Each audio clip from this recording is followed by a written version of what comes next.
Hello and welcome to another episode of My Dinner with Gabe. I'm Gabe Van Handel.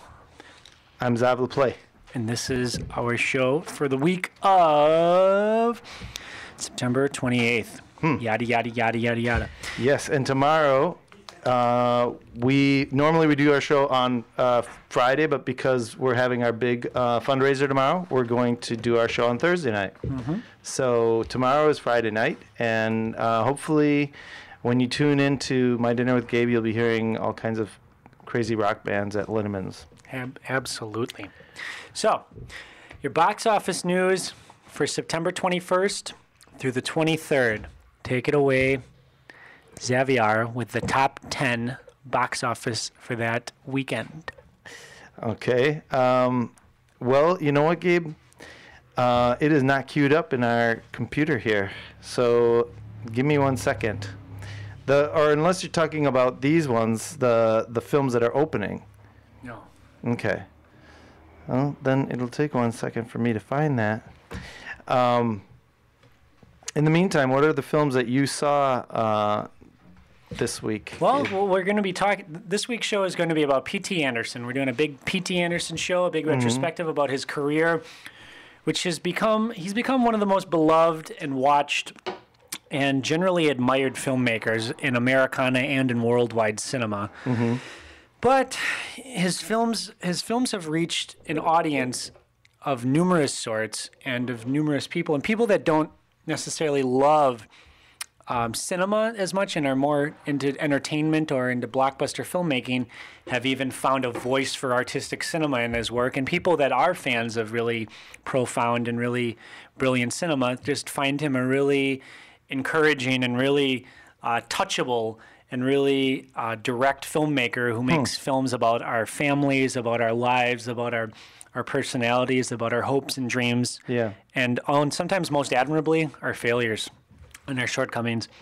So we've got a couple of films. We're going to review The Master, which Zav and I both saw, right? Which is his new film, which has been highly anticipated work. Philip Seymour Hoffman's in this, one of the most celebrated and most beloved actors of our time. Definitely one of the most accomplished voices in modern cinema. Who's an incredible actor of the method school, whose stylings have ranged from Truman Capote to the villain in Mission Impossible 3 to one of the most memorable performances in another P.T. Anderson film, Boogie Nights, where he played the closeted homosexual cameraman, who is one of the most sad and touching characters. Happiness is the first time I Happiness, yes. felt like he kind of stuck out in the world to me. He leapt off the screen in that movie. He really just took that whole film. It seems like it goes beyond him being a great actor, and that in a sense he's a type of actor that may not have been able to be on the screen before a certain time period. You know, he's not. I don't know. He's not classic. You know, Cary Grant, good looks. He's not. He's I think people are attracted to his complexity. And there's just, I don't know, there's something very artistry. There's something very contemporary about him. I agree. Him just physically, his features are very contemporary. But of course, he's played lots of roles in previous eras and so on.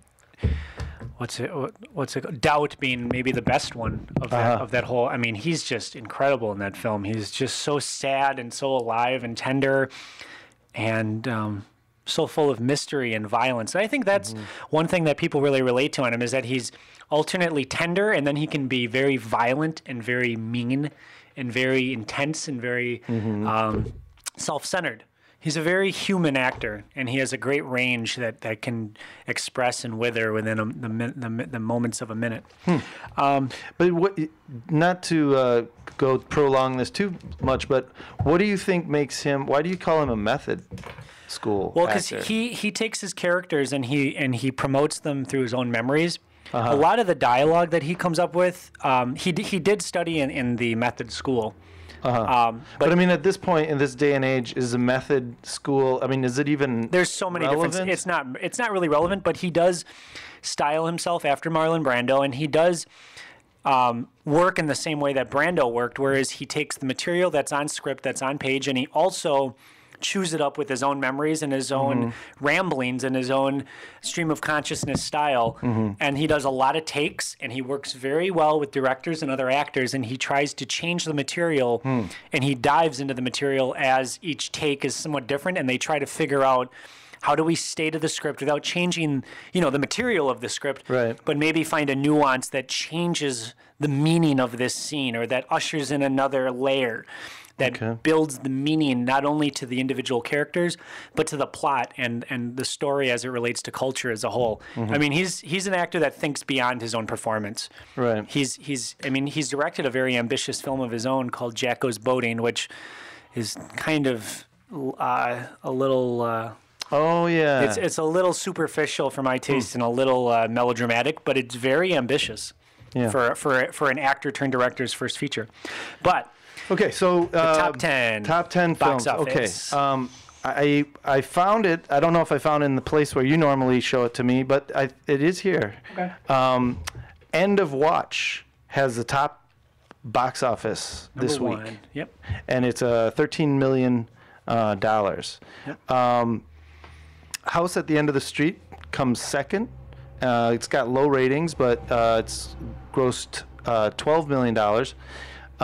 Number 3 in the list would be Trouble with the Curve, which is also around $12 million, brought in $12 million.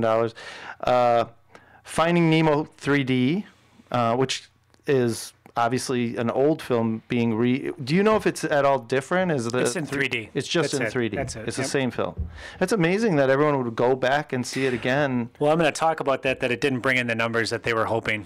That it's kind of proving that this formula isn't really... Okay, I see. Adding 3D to a film does not necessarily make everyone want to go back to it. And the fact that this film isn't even 10 years old. Yeah. And the fact that it's readily available on DVD for kids to watch at home. Right. The Lion King was a film that's almost 20 years old, so to see it in 3D on the big screen is kind of more of an event for parents to bring their kids, like, oh, you've never seen this before. But Finding Nemo is a film that's pretty readily watched at home already. Right. So. Well, that one made about $9 million.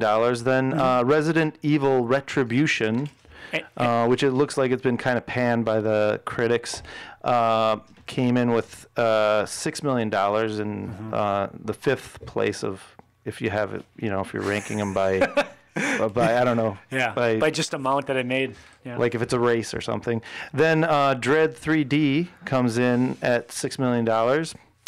And then 7th is The Master, which I just saw a few minutes ago. Then The Possession, Paranorman. With... these are all $2 million grossing films. Like within about $2 million. Pretty close. In the $2 million zone. And finally, Lawless. Lawless is 10th. Okay. Yeah. Well, 10th. And the box office had some interesting features and some interesting nuances. However, it was an underwhelming week at the box office, as it has been for about a month and a half now, with record low numbers. As of Sunday night and Monday, End of Watch and House at the End of the Street were too close to call. However, as they did more specific numbers and more totals came in, End of Watch ended up on top with number 1, which is a lackluster amount for a showdown for the top spot, to be honest. And a big showdown for the top spot would be like a $30 million or a $28 million showdown.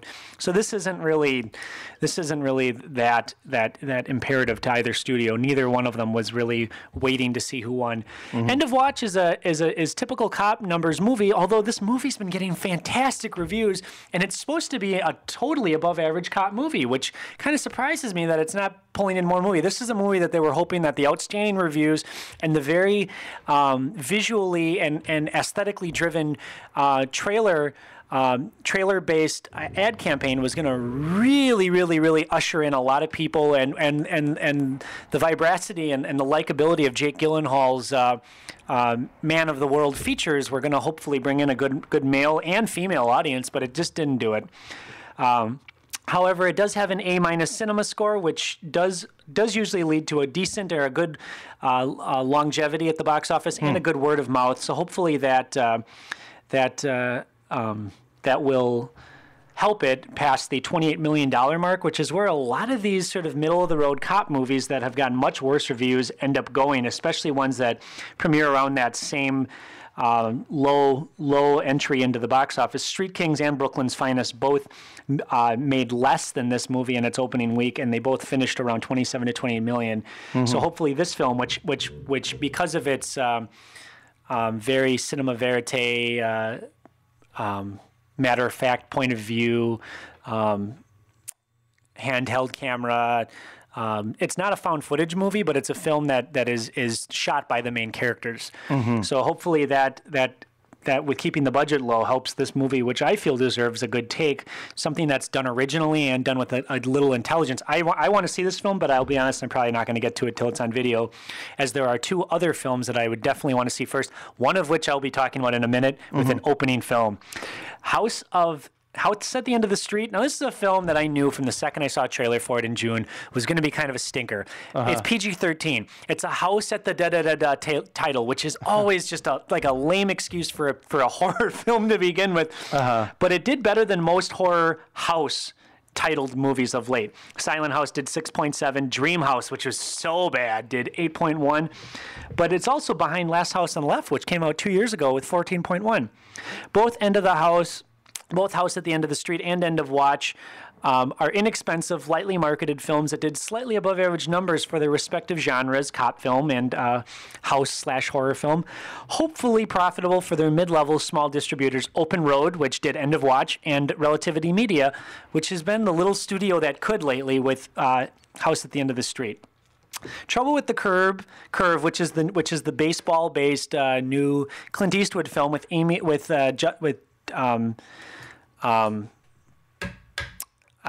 Adams in it, did good for a third-place film, but way behind last September's Moneyball, which opened with a good crack with 19.5.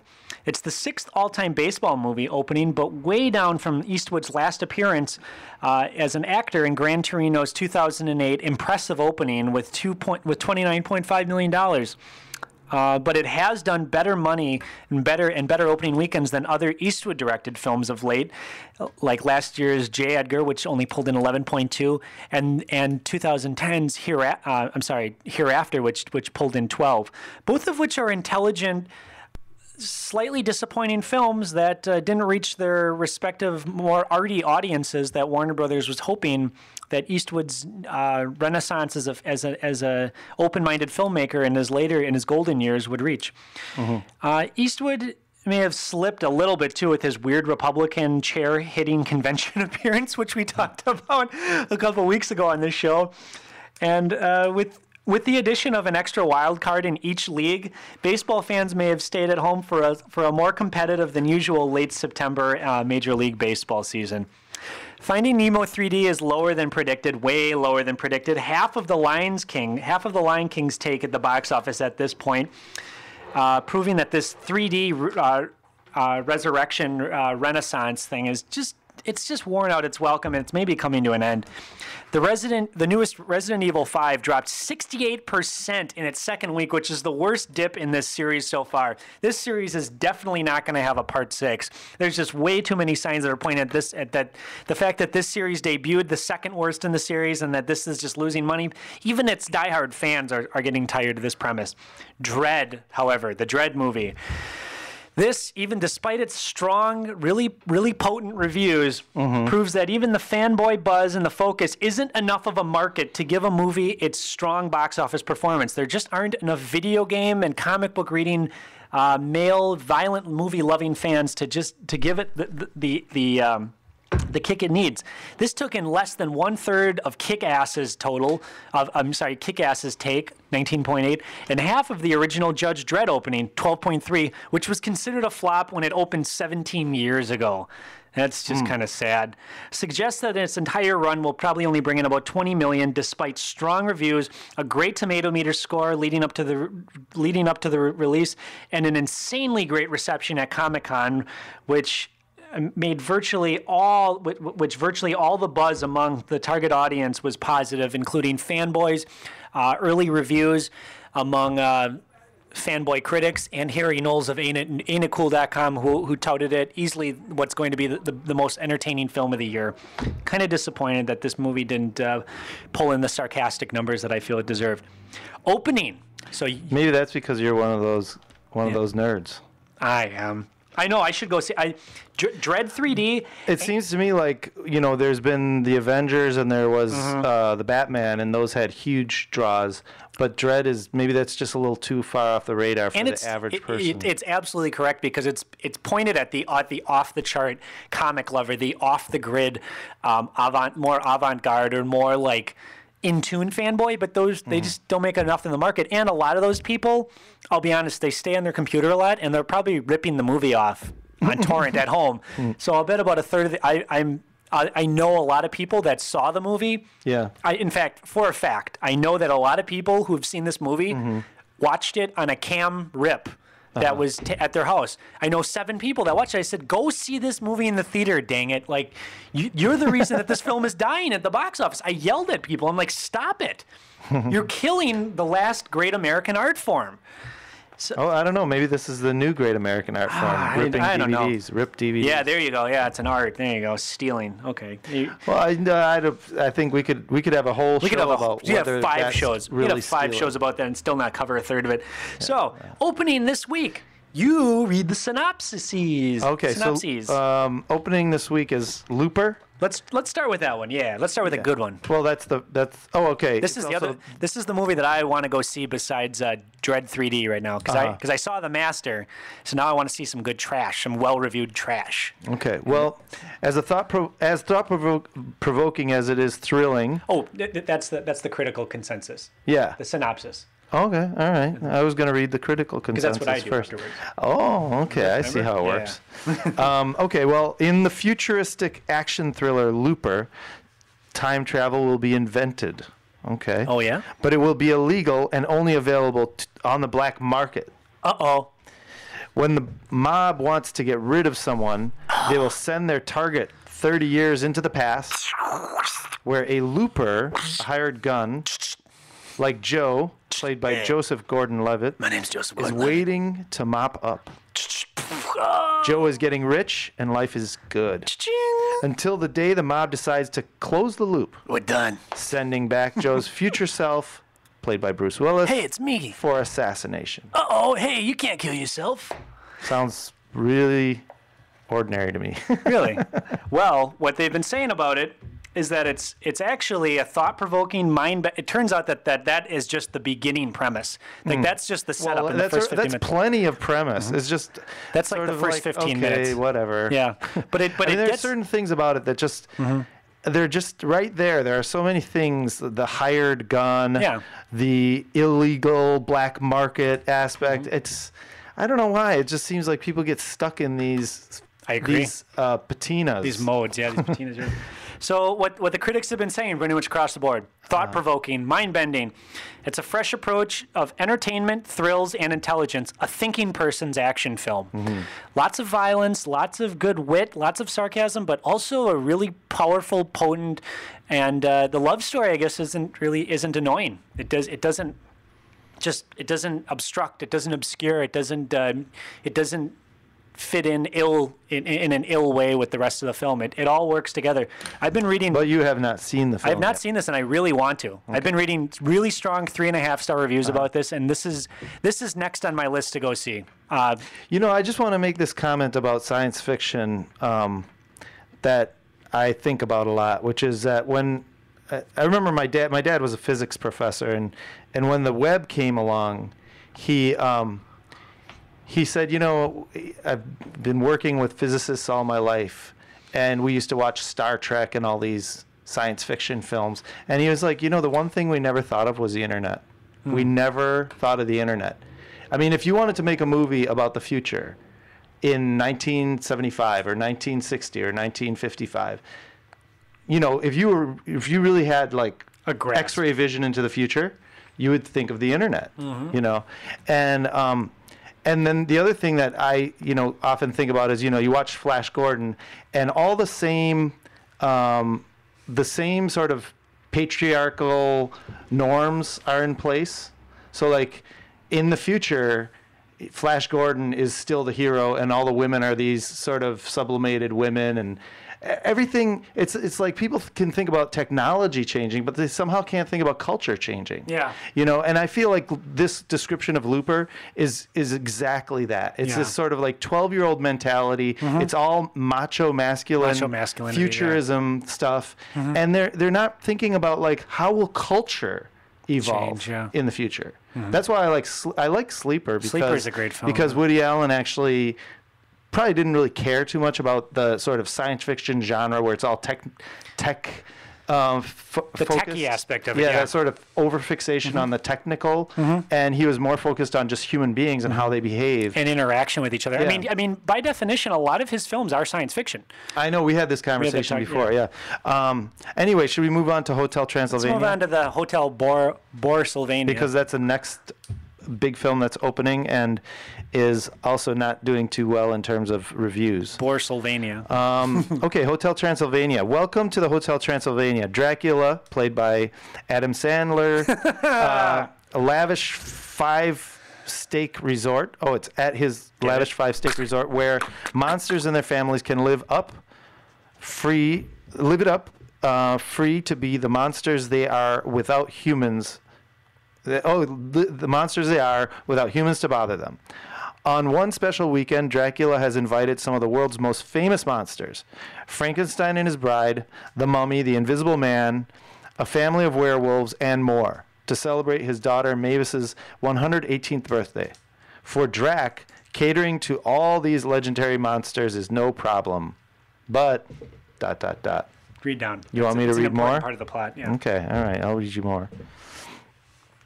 But his world could come crashing down when one ordinary guy stumbles on the hotel and takes a shine to Mavis. So, here's a film that just by its trailer looks pretty just been there, done that, pretty ordinary, pretty unclever, unrevolutionary, unwitty. But the director of the film, Genndy Tartakovsky, is an animation director, creator, filmmaker who's created some of the most lavish and artistic and boldly entertaining stuff on Cartoon Network that's really is kid friendly, but also goes into this other meta realm of adult sensibilities. Samurai Jack being one of the most just well choreographed, well shot shows I've ever seen, much less an animated kid show. But it's just, it's very like Kurosawa-esque, very Kobayashi-esque in terms of its swordplay. These episodes are just these great action films that seem like the end of Harakiri and Throne of Blood, with these great storylines that a lot of them... You're talking about samurai. The director. The director directed this show called Samurai Jack, which we just got season 4 in the store. Right. And he also did a show called Dexter's Laboratory, which is just one of the funniest kid shows that's ever aired. But so is she? Oh, it's a he. It's a guy. Genndy Tartakovsky. Tartakovsky. Okay. And so he directed this movie. If you're a fan of those shows, maybe this is worth going to. It's loud. It's annoying. What I've been reading is that there's more slapstick than wit. And a number of the story elements are cliched, overused, and they've been done better in other bad movies in the last 6 decades. Good for kids, but adults will be bored senseless. I read a couple of good reviews about it, but even they were liberal. So that's what's going on with that. And we got one. Well, so yeah, if you want to take your kid to a movie this week, this coming week, you should take them to the children's section of the Milwaukee Film Festival. Absolutely. Which sounds like much more evolved films for kids. Absolutely. Intelligent, and you won't be bored. You'll be entertained too. All right, well, the third one in our list here is Won't Back Down. I won't back down from your teachers, from your evil teachers union. Okay, well, this one, Maggie Gyllenhaal, thank you, and Viola Davis play 2 determined mothers, one teacher who will stop at nothing to transform their children's failing inner city school. Facing a powerful and entrenched bureaucracy, they risk everything to make a difference in the education and future of their children. This powerful story of parenthood, friendship, and courage mirrors events that are making headlines daily. Yeah, and it's definitely, Wisconsin is on the forefront of those headlines. However, I've been reading that this film's pretty bad. Yeah. That this film is literally trying to take a hot button issue. Yeah. But it's a one note. I have to kind of agree. Hot button issues are always sort of a bad idea for feature films. Okay. I mean, they're good. See, this is what I like about The Master, for example, is you see a film and you're like, where did they come up with this plot? You know, it's just kind of so off the radar. This character, you know what I'm saying? Which one? Well, we'll get to that. But yeah. Philip Seymour, because he's clearly modeled after L. Ron Hubbard. Yeah, that's what you were saying. But yeah. and even though I was thinking that maybe it was a little bit of R.D. Lang in there. Okay. Because in interviews, P.T. Anderson has said that he says he's L. But see, the thing is, I don't know much about L. Ron Hubbard, so he was like this. He would snap on people if they disagreed with him at all, and he was just violent. He was what they left out of the film. He was kind of like a megalomaniac. He was a megalomaniac who couldn't deal with opposition. Anyway, won't back down, or you will back down, as I want to call it. Mm-hmm. Despite terrific, wholehearted casting and occasionally great performances, it doesn't add up to dramatic tension. Shamelessly manipulative, it simplifies and sentimentalizes matters of serious social concern, dumbs down issues that call for clarity and creative thinking. It seems, and this was one review that I read in particular, Claudia Puig in USA Today is becoming one of my favorite critics, seemingly out of nowhere, because the man that she replaced, Mike Clark, was just a by the books, should have been writing for People Weekly. But their new critic is actually a really astute, really literate, highly film literate as well. Like, just a great critic. And her reviews are just incredibly well written, and she comes up with some of the most quotable lines and punches that I've been using for the show in the past couple of weeks. Actually, she's quickly come into my top 10 critics that I loved. Who is your favorite critic? I have two: Owen Gleiberman and Lisa Schwartzbaum from Entertainment Weekly. They're just by far the ones I relate to from a film lover's perspective, because sometimes they give good reviews to films that are just, they're a little been there, done that, but they have heart. And they have an intelligence that's between the lines, and they sometimes love films from an ordinary film goer's perspective, but they're so fiercely intelligent. Yeah. They're both. Speaking of film critics, I'm just going to kind of diverge again. Sure. Jay Hoberman is coming to the Oriental Theater. He's going to show La Jetée, I believe, or is it Sans Soleil? Sans Soleil. And what's the other one? Or just Sans Soleil? Sans Soleil, and he's going to show another film, but he's not going to do a lecture for it. I know that there's two films that he's opening for. But Jay Hoberman is a very well-known Village Voice critic, legendary. He just got fired and he just was fired. Yeah. Do you know the circumstances surrounding him? Well, they want a more people-friendly critic. They want a more ushering to normal film tastes critic, because Jay Hoberman often disagreed with the mainstream. Yeah. And he oftentimes he would champion he would champion like